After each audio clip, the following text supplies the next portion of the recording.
주님께서 여러분과 함께 또한 사제의 영과 함께 마르코가 전한 거룩한 복음입니다.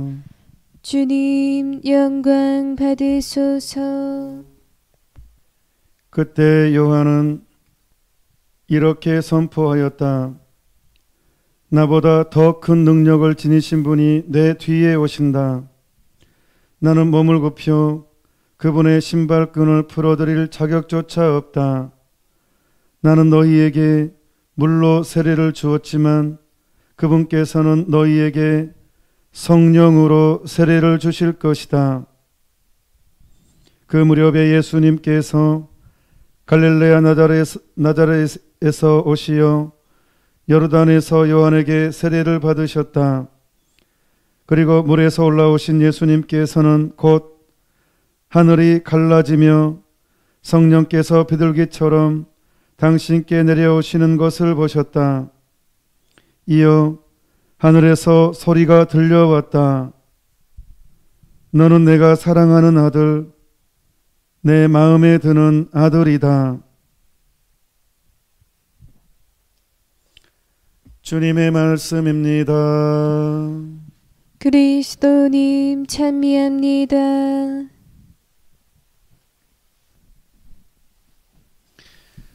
3 더하기 4는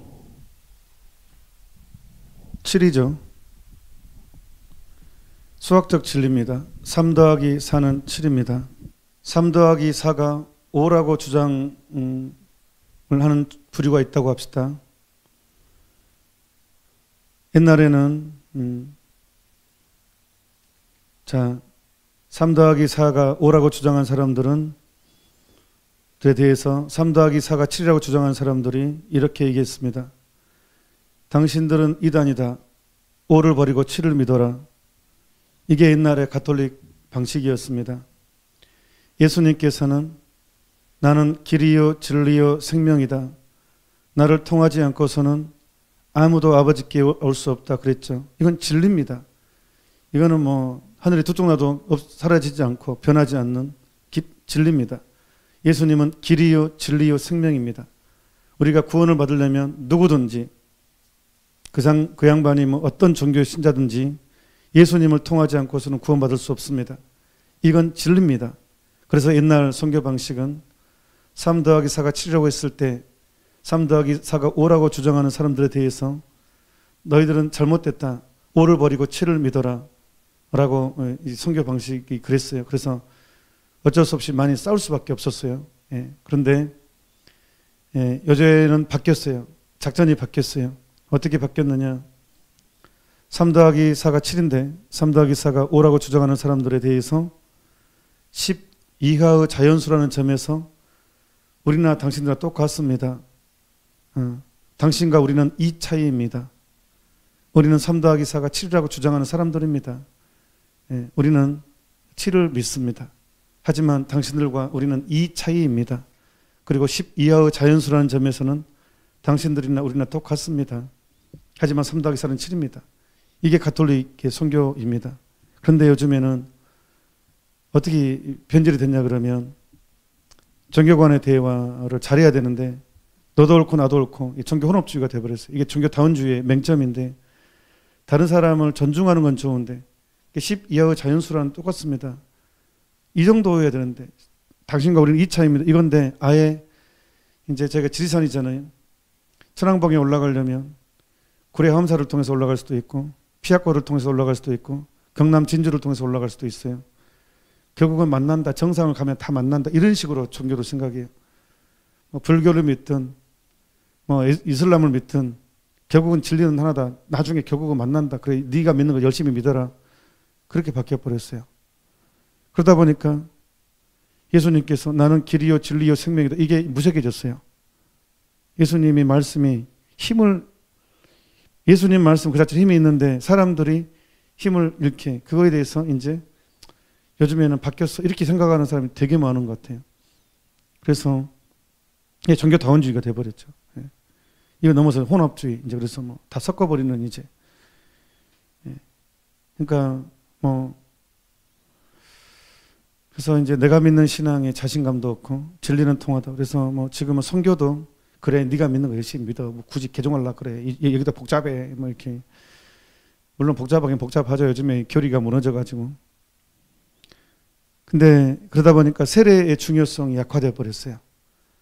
세례가 얼마나 이되고 얼마나 큰 선물인지 된 게 이게 약화되어 버렸어요. 그리고 또 하나는 이제 교회 밖에 구원이 있다. 그렇죠. 물론 양심 하느님은 아니 예수님 몰랐던 시대에 개신교처럼 뭐 믿음 천국 불신 지옥 그러면 엄청난 폭력으로 다가와 인간 사이에서 아니 그러면 예수님을 몰랐던 시대에 그 사람 다 지옥 가게 되냐고요. 그런 말도 안 되는 논리가 그런 폭력이 어디 있어요.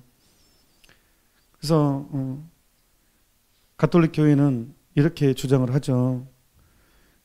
세례받지 않고도 구원의 가능성은 있습니다. 왜냐하면 단 조건이 있어요. 예수님을 몰랐다면 내 예수님 모르는 게 내 탓이 아니라면 나는 평생 불교 집안에 태어나서 산속에서 맨날 법당에서만 크고 자라고 죽었어요.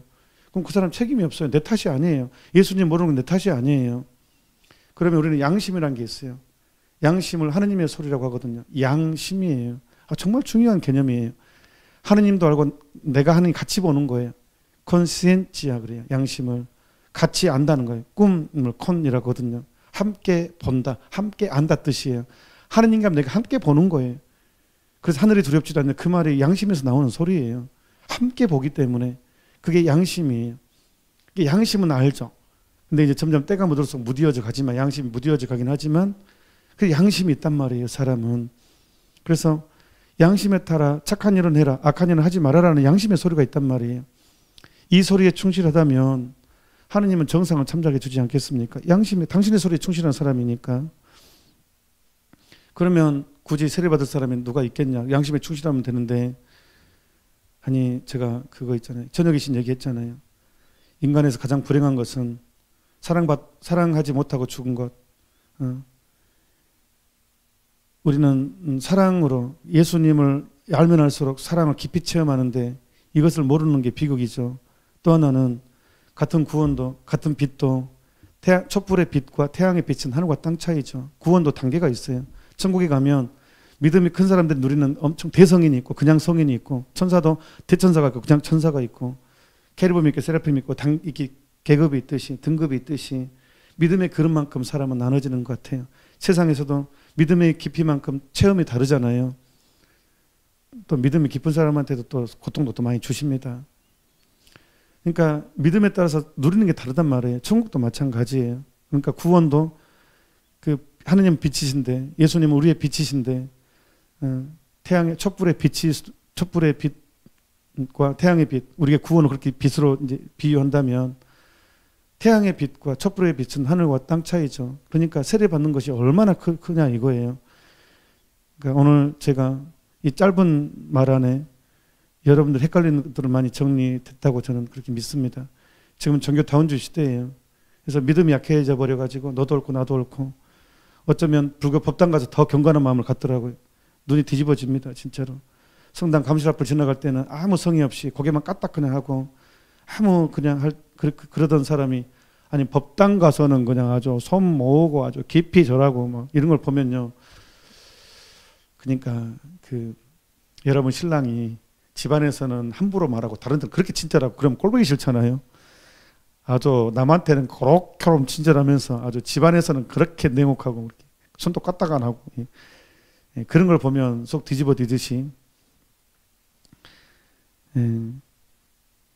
그런 걸 보면 좀 너무 가슴 아픈 것 같아요. 예수님 앞을 지나갈 때는 무릎 꿇는 것도 없고 그냥 그러면서 법당이나 다른 데 다종교 가서는 그렇게 정성을 다하는 거 보면 대체 지금 뭐가 잘못돼도 한참 잘못됐다. 종교다운지 무시하라는 것이 아닙니다. 제가 다른 종교를 무시하라는 것이 아니라 제가 하는 말이 무슨 말인지 이해하실 거예요. 세례 받으실 필요가 없으신 분께서 왜 예수님께 세례를 받으셨을까? 예수님은 하느님이잖아요. 근데 뭐 하려고 세례를 받았을까? 당신은 세례 받을 필요가 없어요. 죄가 없으니까. 근데 왜 세례를 받으셨을까? 거룩한 목적이도 묵상, 빛의 신비, 일단 나오면 내 아드님께서 세례를 받으셨다. 세례를 받으실 필요가 없는 분께서 요르단강에서 세례를 받으신 것은 모든 사람에게 세례의 필요성을 알리기 위함이며, 예수님은 항상 우리의 삶의 기준이시니까 새로운 아담, 인간의 모형, 모델입니다. 예수 그리스도는, 그러니까 우리가 죄를 합리화할 때 인간적이다 그런 말 하거든요.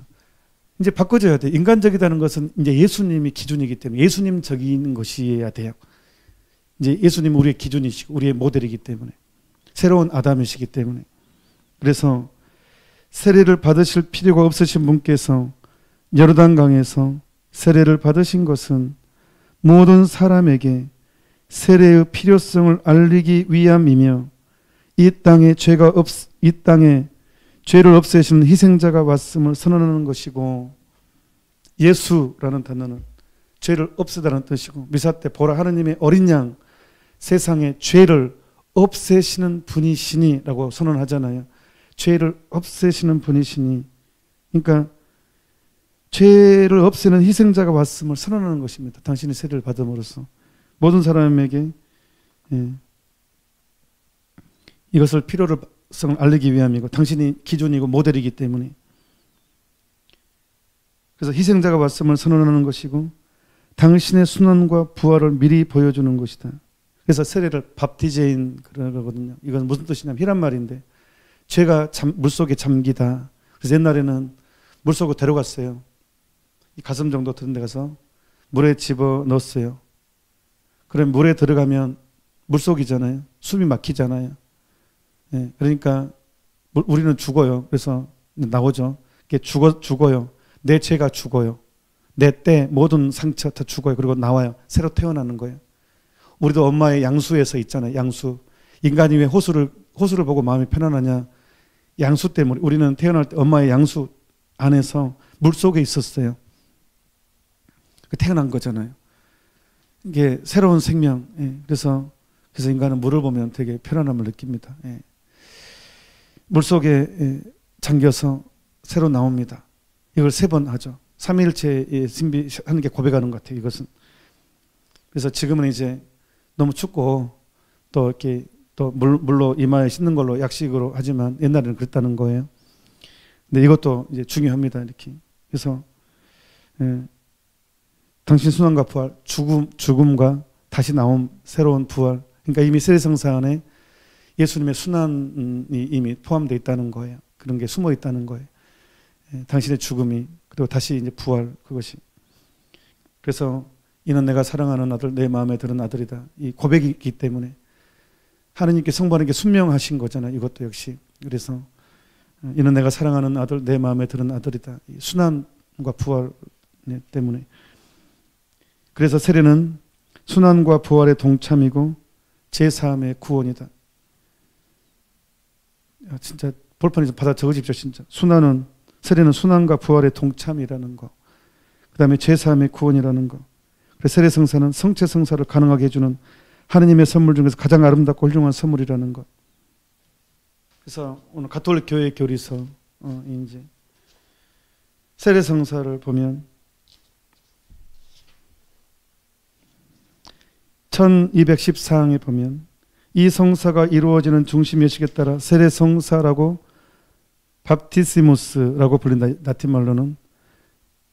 그리고 세례를 준다는 밥디제인이라는 말은 물에 담그다, 물에 잠기게 하다라는 의미이다. 물에 잠김은 예비 신자가 그리스도의 죽음 속에 묻힘을 상징하는데, 그는 그곳에서 그리스도와 함께 부활하여 새 사람으로 나오게 된다. 1215항 이 성사는 또한 성령에 의한 재생과 경신의 목욕이라고도 불린다. 이 성사는 물과 성령으로 태어남을 의미하고 이를 실제로 이루어주기 때문에 이를 통하지 않고서는 아무도 하느님 나라에 갈 수 없다. 이렇게 선언합니다. 또한 1216항에 보면 이 목욕은 조명이라고 하는다. 씻겨지기 때문에 내 죄가 원죄와 본죄가 씻겨지기 때문에 또한 목욕이라고 부릅니다. 이 목욕은 조명이라고 불리는데 교리교육을 받은 사람들이 마음의 빛을 받기 때문이다. 그래서 진짜 어떤 옛날엔 지금 막 스마트폰을 다 찍어버리는데 옛날에는 세례성사하면 꼭 사진관에 사진사가 왔어요. 근데 그 사진사가요, 천주교 신자가 아닌데 이런 얘기를 한 적이 있어요. 희한한 게 있다고. 뭐가 희한하냐고 했더니 이상하게 세례 때 사진이 되게 밝게 나온대요. 자기는 사진 경험이 되게 많죠. 정말 많은 사진을 찍고 다니는, 이게 전문가예요. 그런데 보통 이 정도 상당히 좀 어두운 경우가 많아요. 근데 이상하게 세례 사진은 되게 잘 나온대요. 얼굴도 아주 자기가 기대한 이상 훨씬 밝고 아름답고 포인트가 잘 잡힌대요. 그래서 제가 속으로 당연하지. 아니 원죄와 본죄가 섞여지는데 이게 안 잘 나오겠냐고요. 이 빛이 안 나겠냐고요, 몸에서. 그러니 사진이 잘 나올 수밖에 없어요. 조명이라고 부른다. 세례로서 모든 사람은 비추는 참빛이신 말씀을 받은 영세자는 빛을 받고 나서 빛의 자녀가 되고 자신이 빛이 된다. 그래서 나중에 주잖아요. 사실 제가 첫 번째 본당에서는 아예 옷을 새로 맞췄어요. 세례 옷, 그냥 이런 옷 말고 하얗게 해가지고 이렇게 해서 옷을 제가 직접 입혀드렸어요. 아예 그냥 그리스도의 옷을 입으십시오 해가지고 이제 하얗게 해가지고 이제 옷을 이제 부탁해서, 그때 옷 만들었을 거예요. 제가 부탁해서 이제 옷을 딱 제가 입혀드렸어요. 수도복처럼. 그래서 제가 이제 이 신분을 의식하자고, 그리고 죽을 때 꼭 이 옷 관 속에 넣어달라 가라고. 예, 그 세례의 모습으로. 그래서 저는 세례식 때마다 옷을 만들었던 기억이 있습니다. 천 사서 이제 이렇게 부탁해서. 그래서 그냥 미사포를 씌워주는 게 아니라 그리스도의 옷을 입으십시오 해가지고 옷을 딱 입혀줬어요. 지금은 피아골이 있어서 이제 그런 일이 없지만 본당 가면 그때가 제일 행복한 것 같아요. 세례식 할 때가 가장, 여러분도 아기 태어날 때가 제일 기쁘듯이 그런 것 같습니다. 그래서 그 나지안의 성 그레고리오는 강론집에서 이렇게 얘기합니다. 세례는 하느님의 선물 가운데 가장 아름답고 가장 훌륭한 선물이다.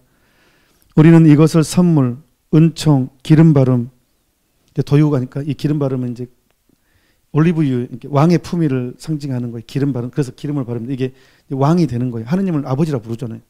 아니 왕을 아버지라 부르면 나도 왕이잖아요. 그래서 기름을 바르는 거예요. 왕의 품위를 상징합니다. 기름 바름은. 그러니까 이것을 우리는 선물, 은총, 기름 바름, 조명, 빛을 받기 때문에 조명, 불멸의 옷, 재성의 목욕, 인호 등, 인호라는 것은 인호가 새겨져요. 하느님의 소유가 된다는 거예요. 그러니까 여러분 한 사람 한 사람은 하느님 거예요. 이 얼마나 위대한 선언입니까? 나는 하느님 거. 예. 그래서 그게 인호예요. 인호 등 가장 귀중한 모든 명칭으로 부른다. 그것은 아무것도 가지고 오지 않은 사람에게 주어지기 때문에 선물이며 빚진 자들에게도 주어지기 때문에 은총이며 죄가 물속에 묻히기 때문에 세례이며 신성하고 왕다운 것이기에 도유이며 밝은 빛이기에 조명이며 우리의 부끄러움을 가려주기에 옷이며 씻어주기 때문에 목욕이며 우리를 지켜주며 또한 하느님의 주권에 대한 표징이기 때문에 인호라고 한다. 저는 이보다도 아름다운 선언을 못 봤어요. 와, 예. 여러분은 이것을 누리고 있는 사람이 천주교 신자인 여러분. 그래서 우리는 이 세례받은 것 하나로 다 끝났습니다. 세례받은 것 하나로 이미 이미 지상에서 받을 복은 다 받은 것, 나머지 있다면 이제 세례성사 또한 성체성사를 누릴 수 있고 고해성사를 누릴 수가 있잖아요. 그러니까 이런 거예요. 내가 천주교 신자랑 이거는 끝난 거예요. 진짜. 이 지상의 모든 복은 다 가져간 것이 됩니다. 그래서 또한 아구스티노 성인은 또한 고해성사를 매일 받을 수 있는 세례성사라고, 죄의 사함이기 때문에. 오늘 주님께서 세례를 받으셨습니다. 우리를 위해서. 그리고 나도 그 예수님에 따라서 세례를 받았습니다. 그래서 예수님께서도 하느님께서도 삼위일체 하느님께서 이제 같이 나에 대해서 이렇게 말씀하십니다. 이는 내가 사랑하는 아들, 내 마음에 드는 아들이다, 딸이다, 이렇게 말씀하십니다. 그러니 이제 우리는 죽을 때까지 세례의 은총을 간직하도록 투쟁하는 것만 남았습니다. 세례 때 받은 은총을 내가 잘 간직해서 또 더 사랑을 통해서 더 확장시켜서 주님 만나는 것이 이게 인생입니다. 나 혼자 싸우기가 너무 힘들어요. 너무 거룩한 삶을 은총을 받았기 때문에 이 속된 세상에서, 이 타락한 세상에서, 이 악이 창고라는 세상에서 이 거룩함을 유지하기가 쉽지가 않습니다. 그래서 하느님께서는 우리에게 어머니를 내주셨습니다. 당신의 어머니를 우리 어머니로 내주셨습니다. 그래서 은총이 가득하신 분, 가브리엘 천사도 은총이 가득하신 분이라고 선언했던 그 어머니를, 은총 가득하신 분을 우리에게 주신 것입니다. 그러니 성모 신심은 옵션이 아니라 필수입니다. 필수. 특히 요즘 같은 세상에 이미 창세기 3장 15절에 어제 말씀했죠. 함께 나눴죠. 이미 악마와 성모님은 대척점에 있습니다. 예. 그래서 우리가 그 악마로서 승리하려면 성모님이 절대적으로 우리에게 정말로 필요합니다. 예. 모든 성인 성녀들의 증언입니다. 여러분 성인들 읽어보십시오. 성모 신심 없는 성인이 있습니까? 없습니다. 성모 신심 없는 성인 없습니다. 성모 신심이 강할수록 위대한 성인으로 오히려 더 보이죠. 가장 최근의 성인 중에서 요한 바오로 2세 교황님, 성모님 마음으로 똘똘 뭉친 교황님이셨습니다. 바도로 삐오 성인, 이미 두 분 알아봤죠. 예. 가롤 보리티아 신부가 바드레 삐오 신부한테 갔을 때 당신은 교황 될 거라고 이미 선언했던 그분이시죠. 바드레 삐오 신부님도 묵주기도 계속 강조했어요. 당신도 길을 갈 때마다 항상 묵주기도 하셨습니다. 하루에 30단이고 40단이고 그냥 항상 묵주기도, 항상 성모님을 통해서, 교황님도 항상 성모님을 통해서. 그래서 역대급의 교황님이 되셨고 바드레 삐오 성인도 역대급의 성인이 됐고, 그랬죠. 아무튼 이 시대는 성모님을 붙잡아야지만이 그래도 이 세례의 은총을 잘 간직하고 갈 수 있다고 믿습니다. 여러분 아까 체나콜로 때 나눴지만 여러분의 약점을 실망하지 마십시오. 그럼에도 불구하고 여러분들은, 여러분 한 사람 한 사람은 하느님의 자녀입니다. 그걸 알고 부르셨으니까 실망하지 말고 오늘 다시 새롭게 출발할 수 있습니다. 세례받은 여러분 진심으로 축하드립니다. 잠시 묵상합시다. 아멘.